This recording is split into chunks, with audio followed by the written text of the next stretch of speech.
Do you love this podcast? Do you love the information that we give you with a little sense of humor, some nuggets, some fun? Guess what? It happens every day, 24 hours a day inside Endurance Nation. Endurance Nation has been helping athletes just like you achieve their age group goals, whether it's finishing their first marathon or Boston qualifying, finishing their first triathlon or doing an Ironman at the World Championships, or doing ultra runs, gravel races, etc.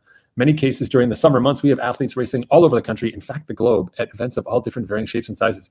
We can do that because the framework for how we train, how we build athletes, educate them, and support them with training plans and digital access to coaching and their peers is unparalleled. No one else does it like Endurance Nation does it. When you become a member of the team, you get access to not only the great coaching support, our training plans, and our resources, but to peers, people just like you who love the adventure, love challenging themselves, and are on this growth trajectory of personal excellence. Whether you're 25 years old and getting started or 65-year-old and sharpening the saw, we are here to help you out. You can learn more and apply to join the team at endurancenation.us/join.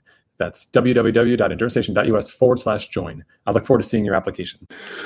Hey everyone, Coach Patrick here, Endurance Nation, back with another mini episode. This time, starting off a new trend for us, just answering some key questions, make sure that we've got the answers going out there to the people asking the questions they need help with. The idea being here that in just a few minutes, you can get a key answer, something you want to share, something you can learn from, etc. So the question of today is struggling to balance training across all three disciplines as I'm getting ready for my next triathlon.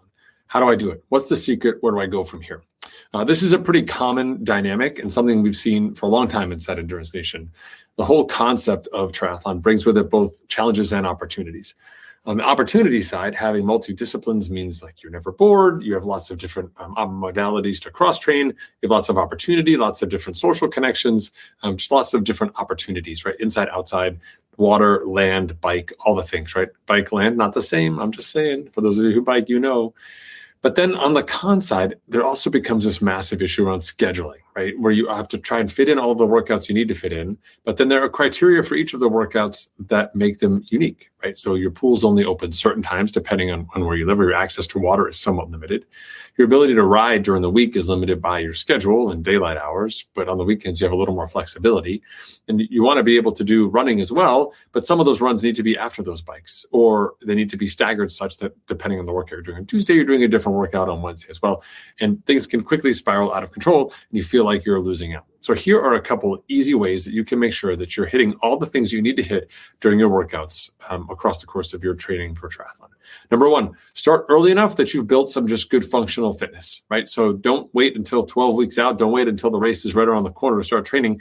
Cramming your training into a period of time always brings with it problems, not just from a physiological perspective and high risk of injury, but scheduling as well. And you can only prioritize so much, right? So just start early enough. Like get to know your body, not like, oh, I did this training, so I'm all set, but more so I understand how I would rank my skill and fitness level, my ability level in each of these three different disciplines at this point based off of where I am. Not what my mindset is, not what I think I'm doing, but actually from some functional numbers that will allow you to make a better set of decisions priority-wise heading into the race. If you're already swimming as fast as you were last year and you don't care about swimming faster, you don't have to prioritize swim. That can take a lower tier order in your training. Similarly, if your run fitness is high or your bike fitness is high, or et cetera, or not, right? Or if you're coming off of a challenge with a run, for example, and some run infrastructure challenges around injury, then we know that, hey, we've got to be really smart and intentional about that. We're not going to be doing some of those long runs. So that means we've got to be a little more deliberate with how we train the run, but also it means that there's opportunity inside that space for you to do other training, perhaps more time on the bike, right? So start early enough to know your body. The next piece is really think about how you structure your week and your weekends. So depending on the quality of your schedule, and by that I mean your ability to remain consistent, not your ability to do all the disciplines, you can divide your week into sort of two phases. Your midweek phase, for us, that's Tuesday, Wednesday, Thursday, and your weekend phase, Saturday, Sunday, with Monday and Friday being bumper or rest days.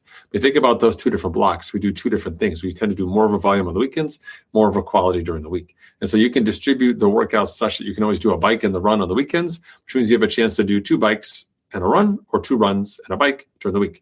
And that allows you to sort of emphasize where you want to be. That's why inside Endurance Nation, we have bike-focused or run-focused plans. And you can follow that same approach. So here's a little modification on that second point. You can go ahead and say, all right, on odd weeks, I'm going to do 3 bikes and 2 runs. But on even weeks, I'm going to do 3 runs and 2 bikes. And you can actually alternate during those weeks to make sure that you've got enough time in as you go. Okay. And then the last piece I want you to consider is this. that getting ready for a triathlon requires that you have a certain level of fitness, but it doesn't mean you have to have the same level of fitness in all of your disciplines. They're not weighted the same. The swim is the shortest leg, requires the most skill. The run is I would call it the hardest leg in terms of RPE. And it's also at the end of the day, which means like by the time you get there, nutrition's very different. And you're in a different place running functionally off of good nutrition and good pacing, less so about raw speed, right? And during the bike, it's all about fitness, maintaining your ability to feed, and also handle the nuances of the course itself. If you're in a hilly course, you're in a flat course, or your TT position, are you climbing, what does all of that look like? So each of the elements of your race have a different priority level associated with them, and you can modify your training accordingly as well to sort of say, you know what, I'm going to spend more time focusing on these particular areas. In other words, at the end of the day, having you train consistently 7, 8, 9 hours a week, and then focusing in on a couple key workouts may be more than enough for you to be successful in your triathlon. It's not that you need to be at a level 8 out of 10 on the bike, 8 out of 10 on the run, 8 out of 10 on the swim to be a good triathlete. If anything, most successful races, when you go back and unpack them, have situations where you can see you actually perform subpar in some of those aspects, which allow you to perform over the top in areas where it mattered the most. So don't let the dream scenario of training stop you from actually getting the training done you need to be fit enough. And then you can dial in the specifics and get really good at a particular aspect of the bike or the run or the swim accordingly. Like perhaps maybe swimming isn't your biggest concern, but open water swimming is, so maybe you dial more time in later. So really being strategic. So one of the benefits of being inside of a community like Endurance Nation is you have a chance to learn from what other people have done and their training choices. They can answer your questions and help you make the most of your training time. There is no one best schedule. There is no one right schedule. And honestly, the people who have all the time in the world, all the retired athletes that we work with, whom I love so much, they have unlimited time to train. And that usually becomes more of a problem than an opportunity. So embrace these constraints, make really smart decisions, and best of luck with your training. If you've got more questions, hit us up on Facebook, Instagram, or Twitter. We'll see you there. Otherwise, have a fantastic week. I'll be back with another micro episode soon. Peace. Endurance Nation.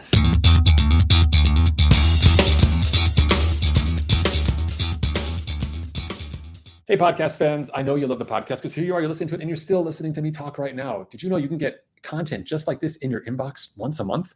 We send out a great newsletter. We call it, guess what? The Unfair Advantage. That's right. It's our information to you, something that separates you from the competition. If they're not here, then they don't know. But if you are here, then now you do. Zero excuses. If you go check us out online at endurancenation.us/newsletter, it's your opportunity to enter your email address, sign up for these updates. They come once a month, sometimes twice a month, depending on my race schedule. And it's your chance to get insider information that's going to help you become a better, smarter athlete. Don't miss out on this chance to get ahead of the competition. It doesn't cost you any money, and it's not a ton of work. It's just your email address. That's endurancenation.us/newsletter. For more information about Endurance Nation, visit us online at endurancenation.us. The provided music is from the Podshow Podsafe Music Network. Check it out at music.podshow.com.